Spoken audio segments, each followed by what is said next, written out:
¿Cuánto es? Cuando la pese te digo. No, porque es para un amigo y te lo transfiere él.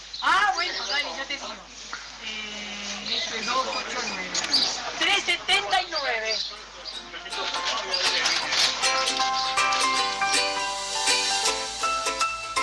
El economista callejero.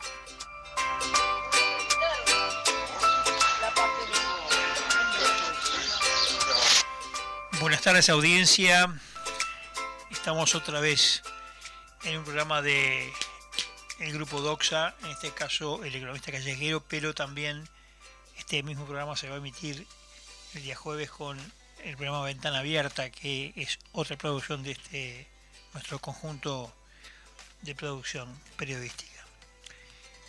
Y vale la pena hacerlo porque, bueno, la semana se presta para vacacionar, los que desean así hacerlo, o para reflexionar sobre cosas que están en el escenario, que se repiten, que se instalan, pero no se analiza con determinada solvencia, no sé si solvencia o por lo menos con determinada tranquilidad de espíritu, cosa de utilizar el raciocinio para entender qué está sucediendo y no trasladar lugares comunes, prejuicios políticos, que es un poco lo que uno observa en estos días cuando ve de qué se habla en el mundo, en la guerra comercial que Trump inició, por lo menos detonó una guerra comercial que yo creo que estaba instalada ya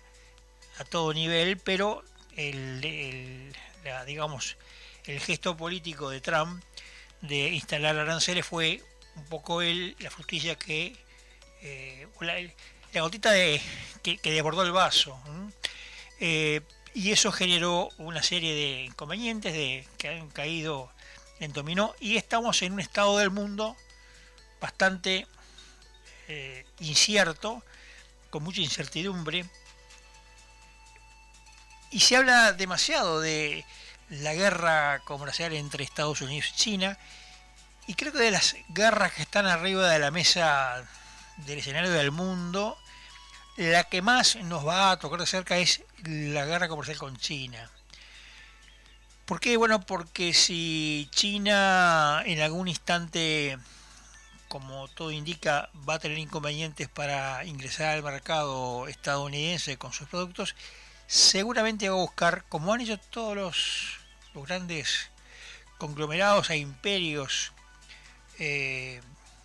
China es un imperio en ciernes, imperios comerciales, de que si no colocan allá, colocan acá. Y entonces es un hecho que esta zona se va a ver en los próximos años sometida al influjo de la oferta creciente de los productos provenientes de China, si se mantiene esta pulseada gorda que hay entre Estados Unidos y China y los aranceles altos que Trump, aumentando la apuesta, ha acrecentado notoriamente y ha generado una serie de tiroteos verbales del discurso, pero eso va a tener, que creo que es lo importante en este caso, va a tener consecuencias a todo nivel, tanto a nivel de los grandes como a nivel de los otros, en esta zona, en esta latitud del mundo, que observamos esto como si fuera prácticamente un ping-pong que está ocurriendo y lo vemos por televisión. Bueno, pero en realidad vamos a ver cosas que no son por televisión, sino que van a tener que ver con el mercado doméstico. Así que bueno, un poco lo que queremos en este programa especial, aprovechando la semana esta en particular, comentar un poco el contexto, porque en el apuro de la información, con los titulares amarillos que en general alimentan todos los días la prensa sobre estos temas, en general se olvida lo importante. Se observa lo que está sucediendo, se dice que Trump dice una cosa, se dice que el primer chino Xi Jinping dice otra, pero en el fondo lo que no está arriba de la mesa es el análisis de qué está en tela de juicio, qué está en juego y cómo puede suceder en los próximos meses esta situación. Está claro, por lo menos para mí, que Trump está negociando al estilo suyo y lo que aparenta ser una guerra de cohetería y fuego cerrado puede ser en realidad un carnaval de chasquibunes y nada más. Pero bueno, veremos en el decurso de este programa el análisis de algunos elementos para tener hitos que nos permitan comprender qué está sucediendo.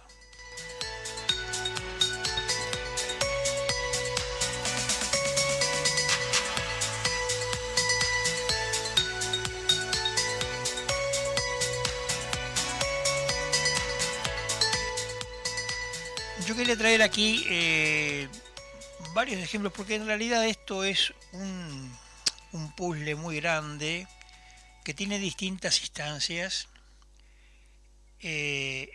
China desde siempre, ya el hecho de ser un país de otra cultura muy dispara a la occidental, con un idioma absolutamente incomprensible para el mundo occidental, con códigos propios, tiene un halo de misterio que se mantiene de toda la vida. Incluso los chinos generalmente utilizan el misterio como parte de su estrategia de posicionamiento país.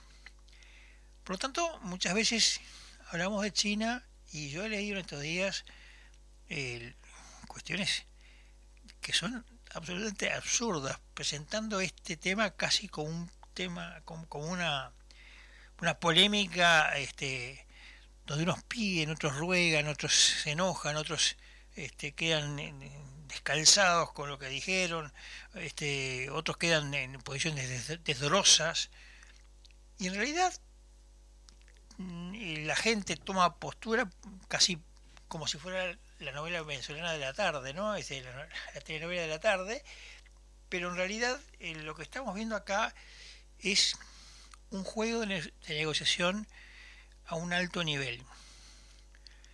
El contexto bueno es lo que ha provocado la decisión de Trump de cerrar el mercado norteamericano con aranceles, y a partir de esos altos niveles arancelarios han retrocedido a una lógica que en Estados Unidos no se veía desde la Segunda Guerra Mundial, que es precisamente un país con altos muros arancelarios, y con lo cual además rompe el estilo político que había instalado, el discurso político que había instalado Estados Unidos desde la Segunda Guerra Mundial, desde el final de la Segunda Guerra Mundial hasta ahora, en el mundo. Estados Unidos desanda sus pasos, aplica una lógica que, ya ha existido en este país en anteriores ocasiones. No es la primera vez que Estados Unidos pone aranceles proteccionistas, ni que tienen un presidente que aboga por el aislamiento, o por lo menos el cerrar fronteras económicas, cuando en realidad el mensaje sutil es que la idea no es cerrar fronteras económicas, sino que presionando con fuerte parate al flujo comercial, a los flujos comerciales internacionales, Estados Unidos va a lograr obtener una postura de negociación frente a sus adversarios, en este caso China, y también, por qué no decirlo, también con los europeos, con los quienes ya aparentemente ha logrado, algunos cambios en ese sentido. Pero quiero concentrarme en China y quiero poner algunas cosas que me parece que a veces no se ven detrás del gigante chino, que aparenta ser un monstruo invencible y sin embargo es un gigante con pies de barro, poderoso, sí, naturalmente que sí, pero que hay algunos elementos que vale la pena tener en cuenta, y para eso he traído un ejemplo que viene a cuento, que me parece revelador de lo que está sucediendo en la interna china.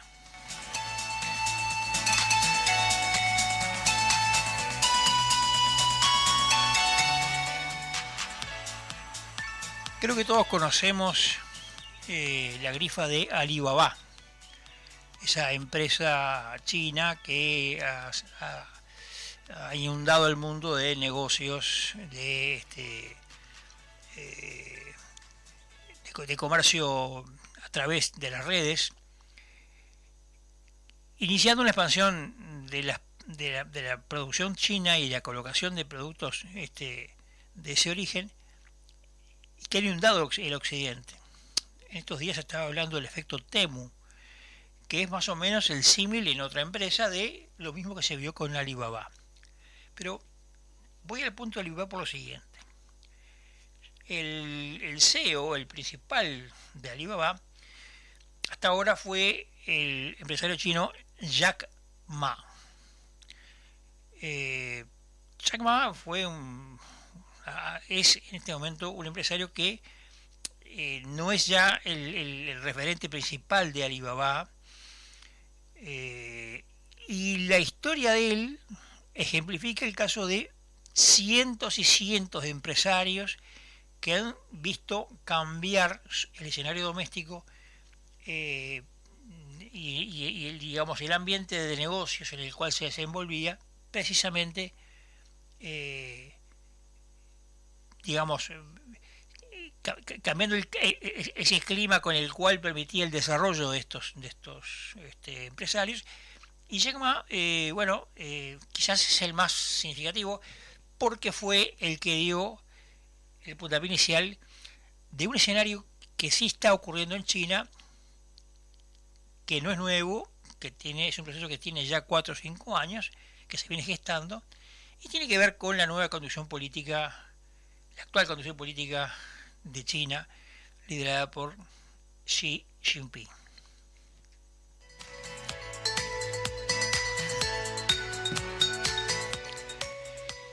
Hay que recordar que China era una monarquía, un imperio, ¿verdad? Y la revolución comunista de 1949 instaló a sangre y fuego una república. Primero, una república que se instaló digamos que no fue comunista propiamente, fue la república que instaló Sun Yat-sen, la República de China, y luego, en una guerra civil bastante sangrienta, Sun Yat-sen fallece, pero el poder queda en manos de Mao Zedong. Y Mao Zedong era básicamente un líder comunista que instaló una lógica de gobierno marxista, leninista, como todos los regímenes comunistas que hemos conocido hasta ahora. Ese ejemplo de Mao Zedong fue además, tuvo varias etapas, pero una que fue la más significativa, que fue el tema de la revolución cultural, donde prácticamente la China ancestral pasó a ser un país comunista, ahí sí a sangre y fuego, y se diría que fue la etapa más dogmática de aquel régimen. Pasa el tiempo de Mao Zedong y aparece otro líder chino que fue Deng Xiaoping, que el caso más sintomático fue cuando él plantea, no importa que el gato sea blanco o negro, sino que el gato caza ratones. Porque ahí China, saliendo del dogmatismo estalinista, versión china, en este caso maoísta, hizo un cambio y empezó a abrir el mundo de los negocios.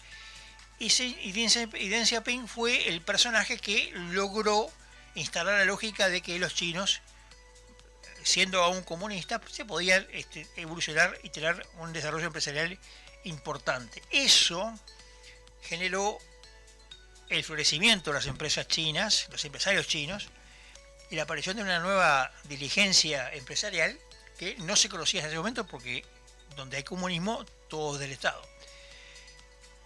Terminada la etapa de Deng Xiaoping, vino el actual conductor chino, que es Xi Jinping, que pretende ser una síntesis de Mao y de Deng.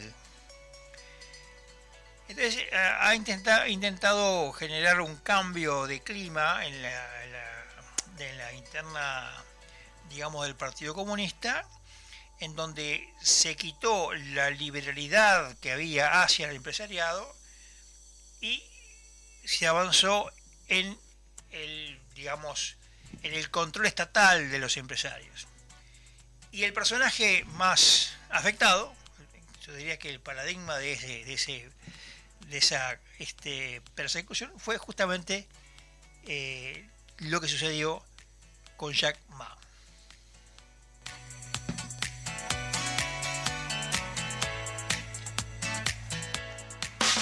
Tus avis no te dejan a pie. Presenta tu cédula y canjea 50 avis por una chance para participar del sorteo de 2 autos eléctricos BYD, 19 motos Anela.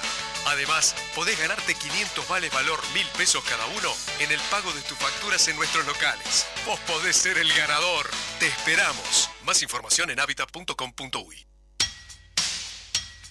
Cuando necesites solucionar de modo fácil los trámites difíciles en BPS, DGI y Ministerio de Transporte, consulte a los gestores de gestiones.ui. El mejor método para evitar dolores de cabeza y malestares a la billetera. Consulte su problema por Instagram a la cuenta @gestiones.ui o por correo electrónico a gestiones.ui@gmail.com. Esta gente hace fácil cualquier trámite difícil.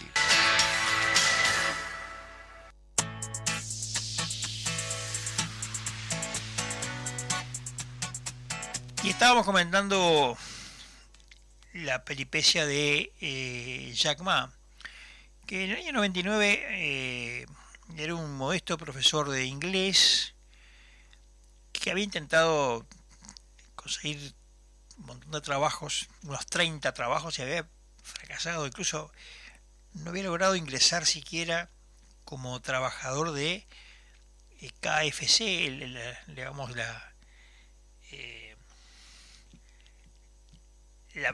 McDonald's del pollo, digamos, norteamericano, por supuesto en China. No logró entrar a este negocio, y entonces él, en su retracción, digamos, por estos fracasos, creó una marketplace desde su apartamento. Jack Ma lo hizo muy bien, porque 20 años después, este hombre, este modesto profesor de inglés, se convirtió en un hombre adinerado con una fortuna de 61.000 millones de dólares. Y esto nos da una pauta de el negocio que estaba armando. ¿Qué fue lo que hizo? Bueno, creó Alibaba en el año 2020, que fue básicamente la versión china de Amazon, logrando un crecimiento formidable y una expansión comercial como nunca antes se había visto. Bueno, Jack Ma se convirtió en un referente digamos, del estrellato empresarial, y en ese ejercicio, digamos, empresarial, empezó a tener, digamos, mayor independencia de las líneas estatales. No olvidemos que en China el régimen es del Partido Comunista, entonces en los regímenes comunistas se prioriza el rol del Partido Comunista, que es el que gobierna al Estado. El Estado es subsidiario al Partido Comunista. Pero Jack Ma, como empresario, había hecho dinero independiente de las inducciones del Partido Comunista, y logró un crecimiento empresarial importante, y en algún momento se le ocurrió criticar al sistema financiero del régimen. Bueno, eso generó un problema serio, porque el régimen, que en realidad estaba incidiendo sobre el sistema empresarial, tomó muy a mal esta crítica de Jack Ma, y hay que decirlo también, ¿no? Esto que aparenta ser una gestión individual, fue la historia de más de 100 empresarios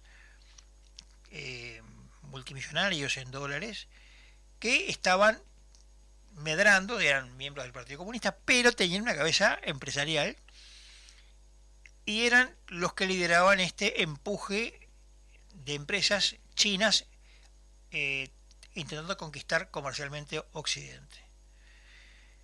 A partir de esa crítica que Jack Ma realiza, tiene un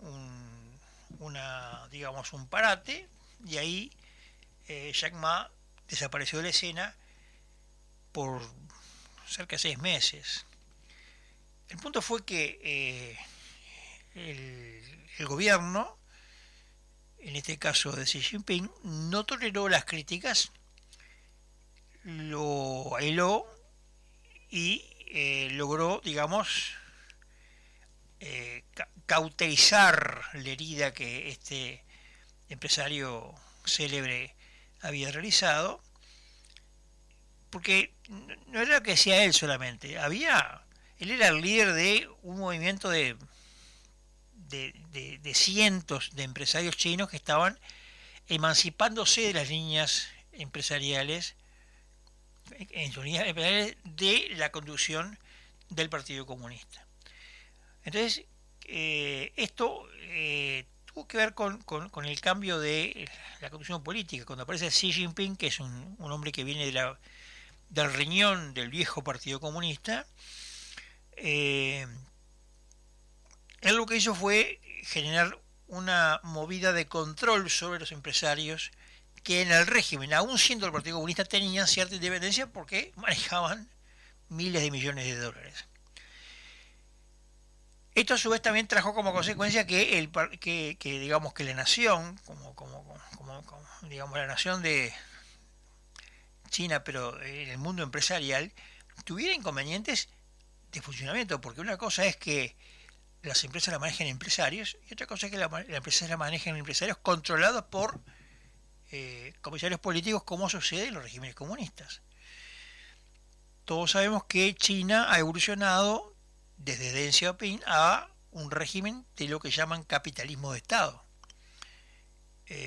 O sea, empresas que ejercen, que hacen un ejercicio económico capitalista básicamente, pero son empresas estatales, o que tienen, digamos, un fuerte control estatal. Y ese pedido de independencia de las regulaciones que el Estado estaba generando sobre las empresas, que inició en su cuestionamiento Jack Ma, encendió la alarma en muchos otros dirigentes empresariales, y en el caso de Jack Ma era claro que había que quebrar esa línea de trabajo para quitar, digamos, la aceptación buenamente de que los empresarios eran independientes de las indicaciones del Partido Comunista. Seguía siendo prioritaria la indicación del Partido Comunista dirigido por Xi Jinping, que es la cabeza política tanto del partido como del Estado chino. Y eso, esa pulseada, obviamente ganaron los que tienen más fuerza, los que tienen las armas, los que controlan el poder estático. En este caso lograron quebrar la voluntad de Xi Jinping, y la desaparición de la escena por estos 6 meses, fue un poco el dato revelador de qué estaba pasando en esos días en el ambiente chino.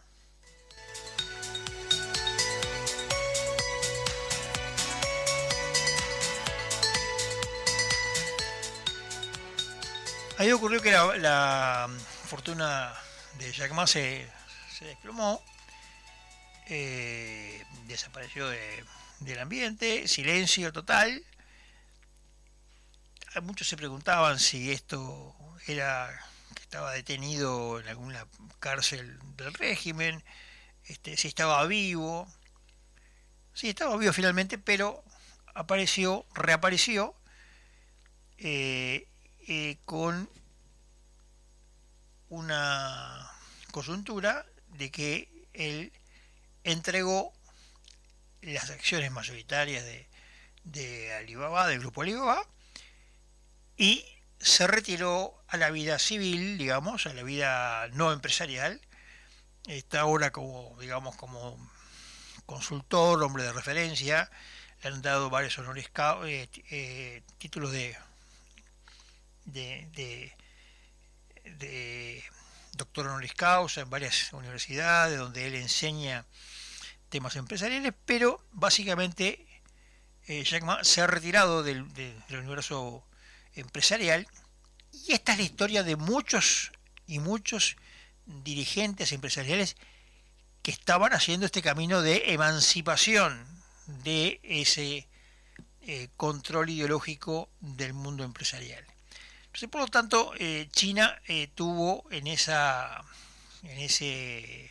episodio una retrogradación a etapas que ya se creían abandonadas desde la época de Deng Xiaoping, como 10 años antes, 10, 20 años antes, 10 o 15 años antes. Y eso fue coincidente con el Congreso del Partido Comunista Chino, que estableció la línea de que la prioridad en la política china sigue siendo el Partido Comunista, y con lo cual fue un avance del mundo político sobre el mundo empresarial que quedó una vez más bajo el control estatal y bajo las instrucciones de lo que la línea política del partido dice, pero además también, sobre todo, hubo un mayor control de los recursos que estas empresas generaban. Básicamente confiscaron, digamos, la independencia financiera y económica que tenían estos empresarios. Bueno, desapareció y se logró, digamos, un mayor control, un amordazamiento del mundo empresarial, que pasaron a ser lo que 10 años antes, 15 años antes, era un empresario emergente en el gobierno chino. Convengamos, Jack Ma integraba el Partido Comunista Chino. Si no, no podía haber hecho lo que hizo. Pero tenía obviamente iniciativa propia y seguramente para hacer sus negocios no consultaba, que ese es el punto esencial. Bueno, eso es lo que ha cambiado, que no es un tema menor, porque China hoy está mucho más estatizada, vamos a decir, se ha regresado a los tiempos añejos, cuando esto era lo prioritario.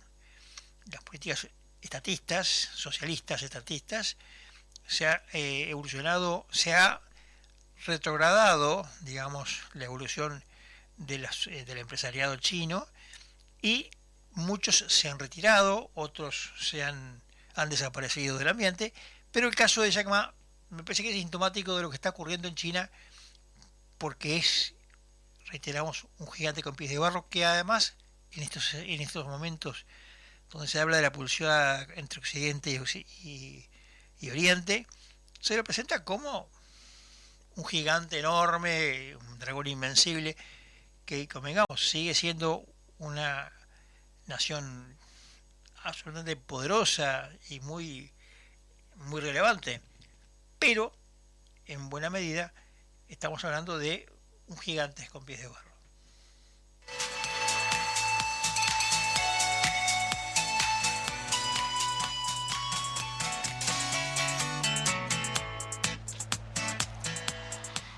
Bueno, y seguimos analizando el fenómeno de esta instalada guerra comercial entre Estados Unidos y China, pero importa tener en cuenta cómo es que se sustancian las diferencias. Yo hoy leía un tuit donde presentaba las conversaciones que hay entre China y Estados Unidos en este momento, como que eran un tema de que, a ver, ¿cómo es posible que Trump negocie? Si Trump decía que podía hacer lo que quería y lo que no quería también. ¿Cómo es posible que se interprete esto como un elemento de fortaleza de Estados Unidos? Como que China está ganando a priori esta pulseada porque China ya buscó otras alternativas, pero en realidad si miramos los números las cosas no son tan así. Estados Unidos en este momento tiene un rojo con China que en el año 24 fue de 295 mil millones de dólares. O sea, esto es la diferencia que le saca a los chinos a los estadounidenses en la balanza comercial. China le vende más del doble de lo que le compra a Estados Unidos. Y por lo tanto, de lejos, Estados Unidos es el mejor cliente de China.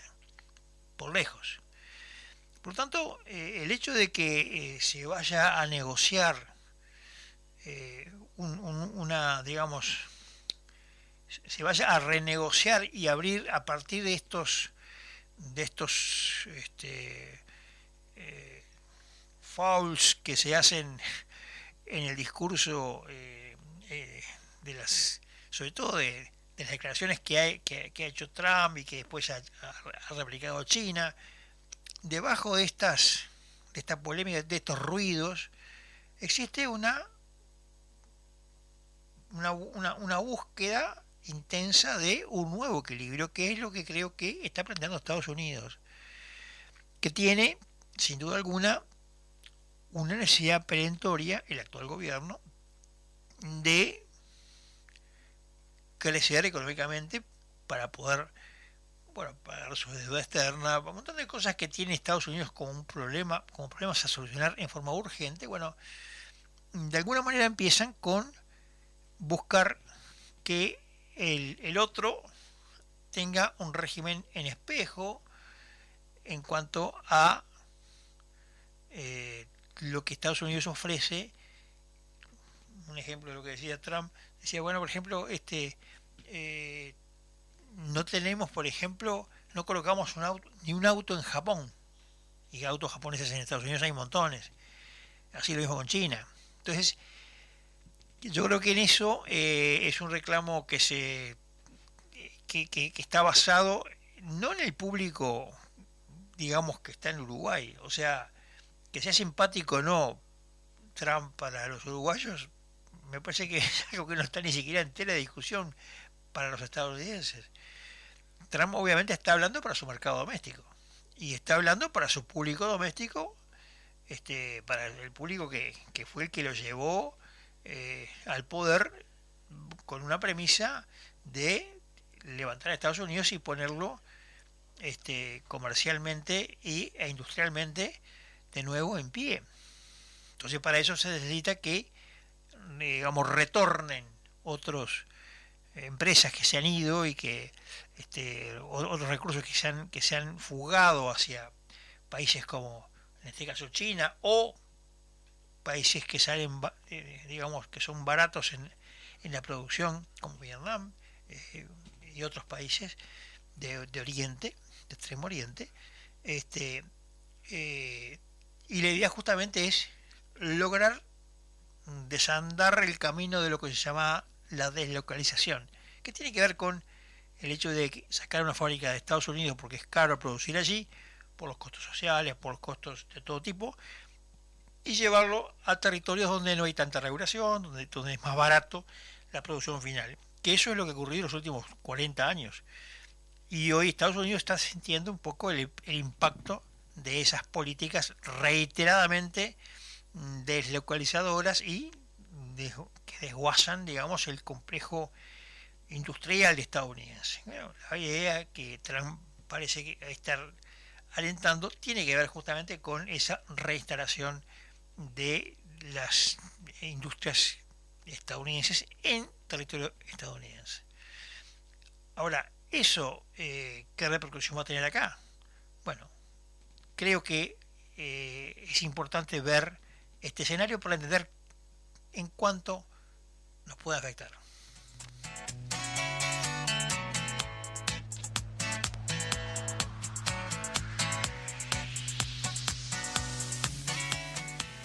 Sin duda alguna,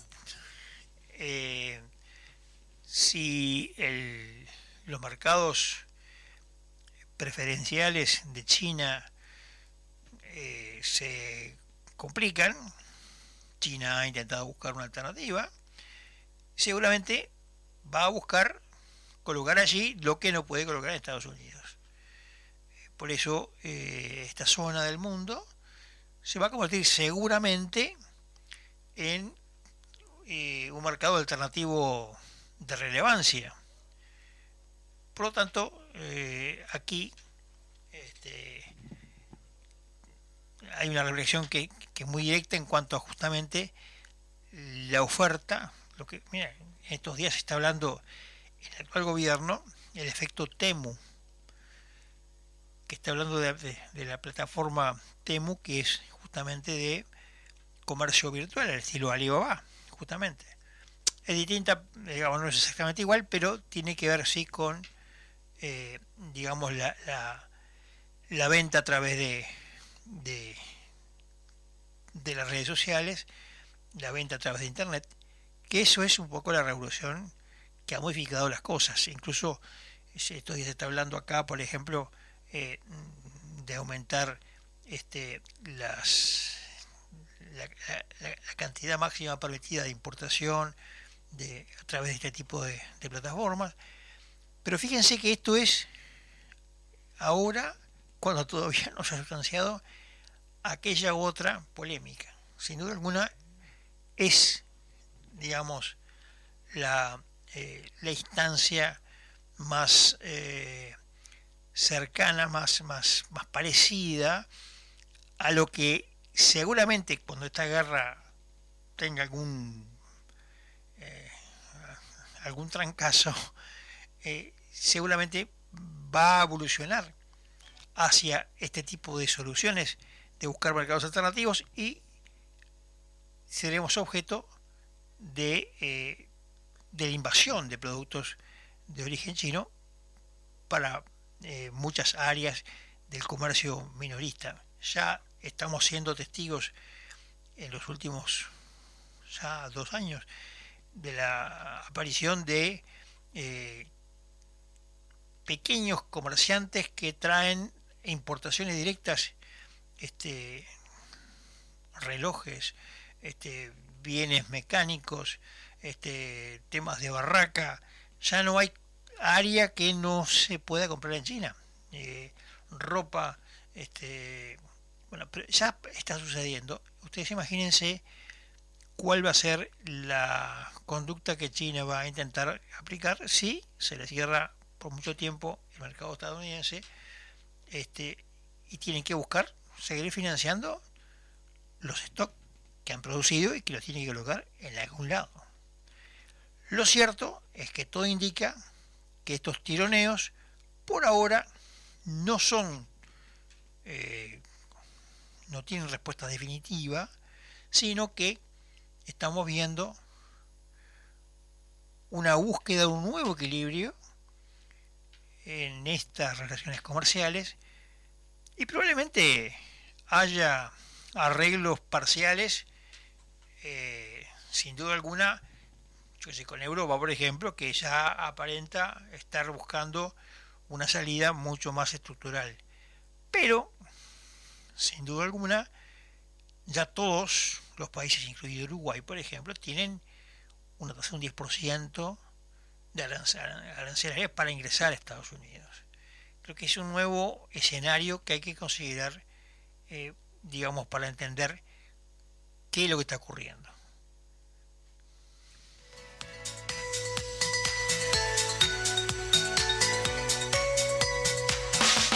Tus avis no te dejan a pie. Presenta tu cédula y canjea 50 avis por una chance para participar del sorteo de 2 autos eléctricos BYD, 19 motos Anela.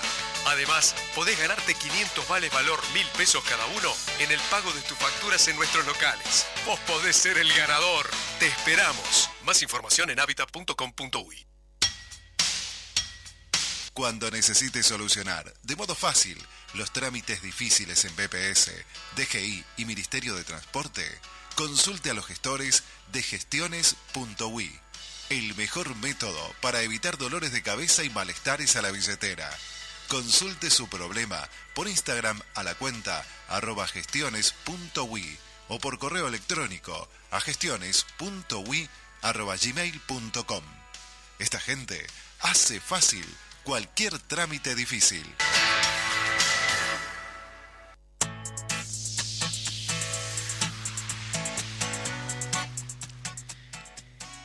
Y en este panorama que estamos tratando de pintar a nuestra audiencia, yo rescato un tuit que vi hoy de @ma_wukong, un tuitero que colocó este posteo.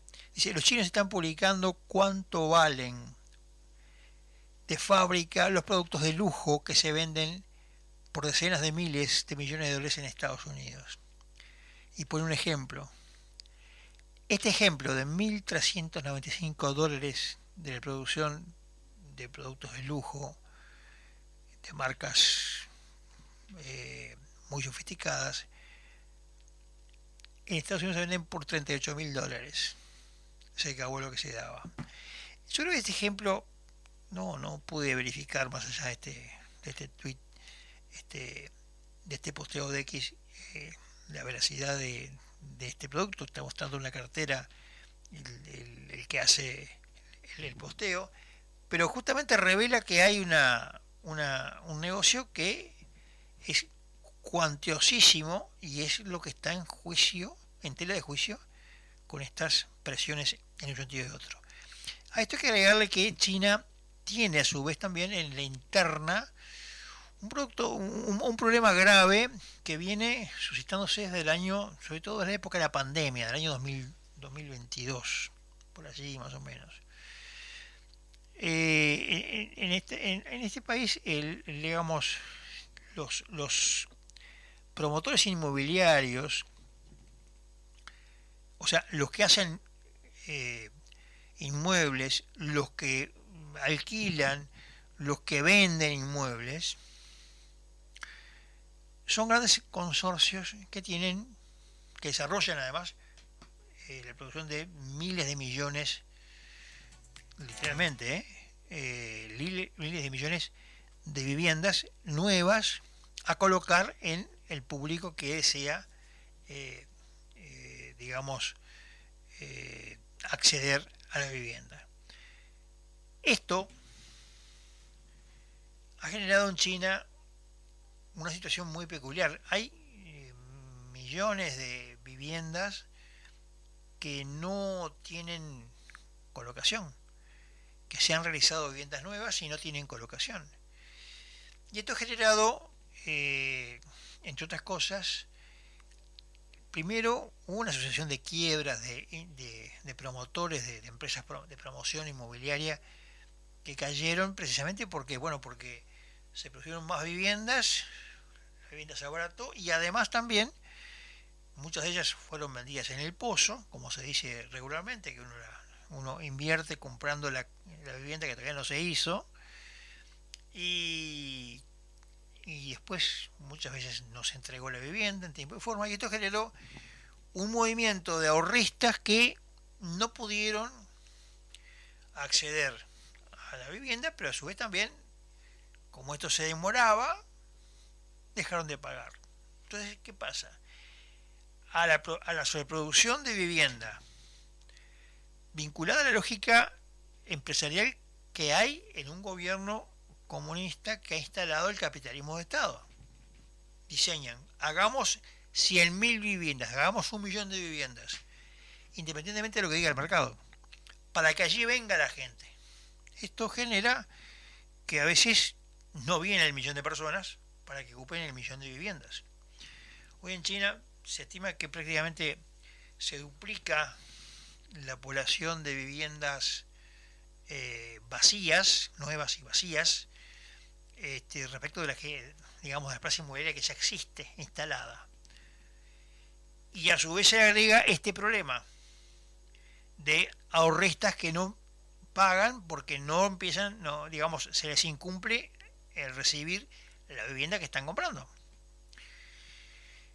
Y esto ha generado la quiebra de las tres, digamos, conglomerados inmobiliarios más importantes de China. Esto ha traído como consecuencia una quiebra enorme, falta de,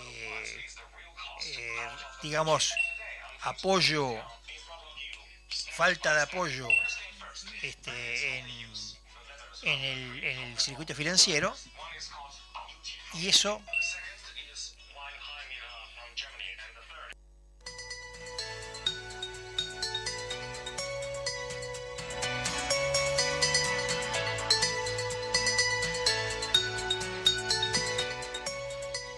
un temita técnico, falta de apoyo en el circuito financiero, y esto ha generado el crack de estos grandes conglomerados inmobiliarios. A su vez esto generó un problema, y es que había que pedir plata a alguien, y bueno, o era del gobierno central o era del ahorro que estaba en el otro lado. Y ha ocurrido que desde el año 23 más o menos empezaron a aplicar el corralito en varios bancos de consumo del centro de China para financiar precisamente estos grandes agujeros negros financieros que daba un problema de connotaciones no solo financieras sino más sociales y de circuito económico. Entonces China en realidad empezó a empeorar este tema ya hace 2, 3, 4 años. El tema ya creo que ahora queda una sola de los conglomerados importantes, que también empieza a sonar el ruido empieza a sonar el ruido como para que hay que solucionar este tema, y no hay respuesta de parte digamos del gobierno. Ya ahora, en el caso de la última inmobiliaria grande, conglomerado inmobiliario, ya se ha dicho que quien va a responder es el gobierno central. Entonces, ¿qué pasa? Todo esto genera un escenario que no es digamos, el más saludable para pensar en un país que tiene grandes desafíos domésticos y que además ahora decide enfrentar el achique de su mercado de generación de riqueza,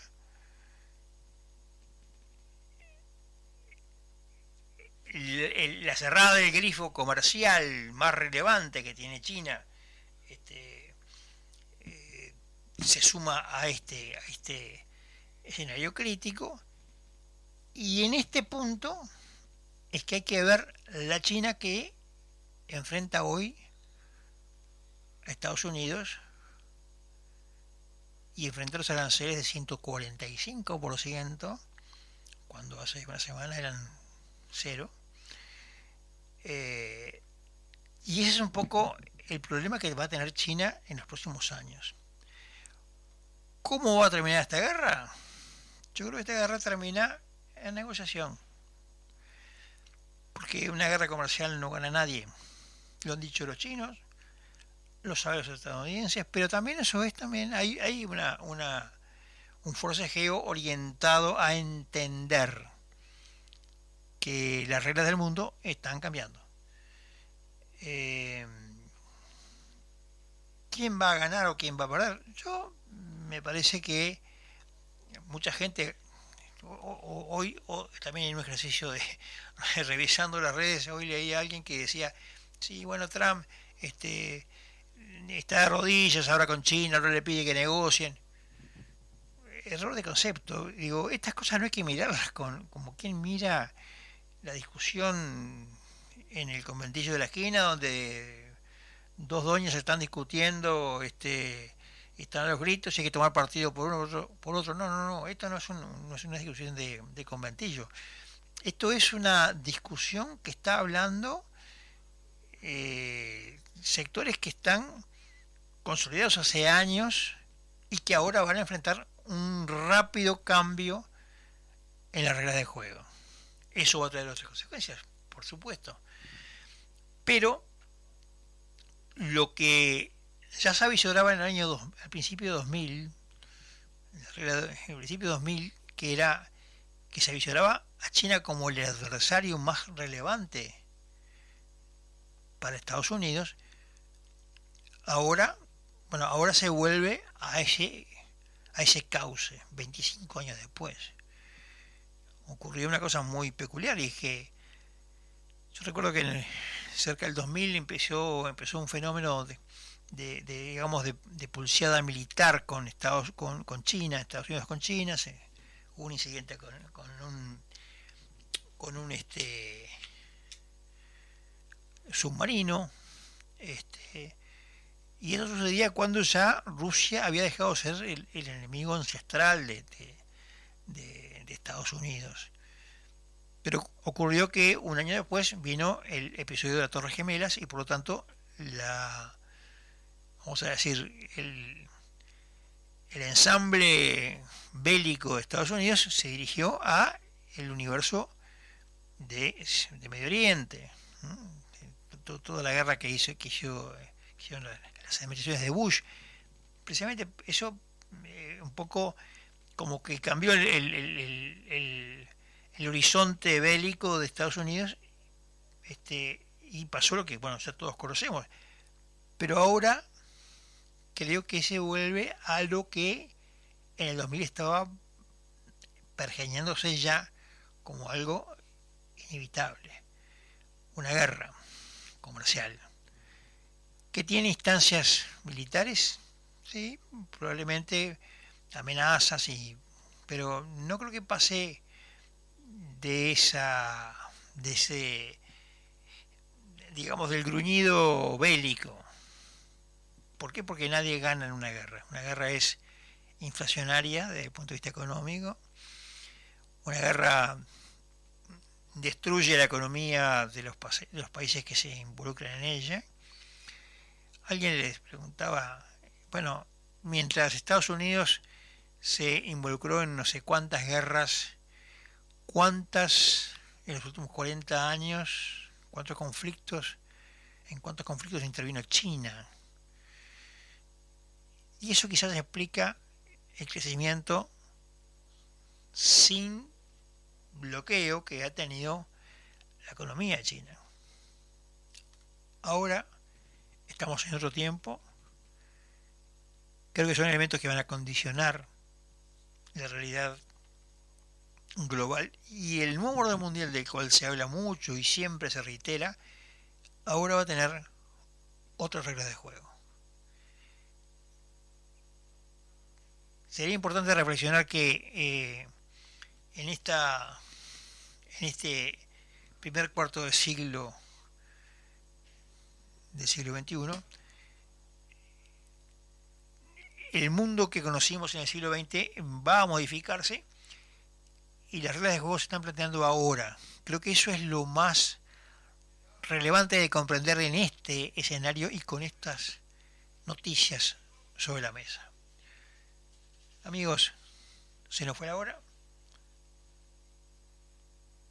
y ya la semana que viene vamos a estar conversando de los temas que aplican al Uruguay, porque como bien decimos los uruguayos siempre, después que llega el último ciclista empieza el año. Bueno, vale la pena hacer este espacio, este interreño temático para explicar algo que está en la base de todo el discurso político de estos días. Amigos, será hasta la semana que viene si Dios quiere.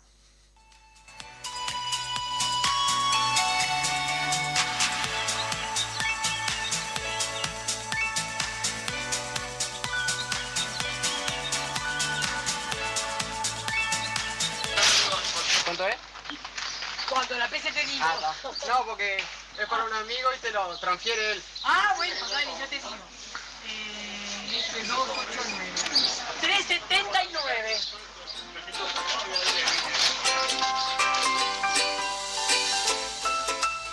El economista callejero.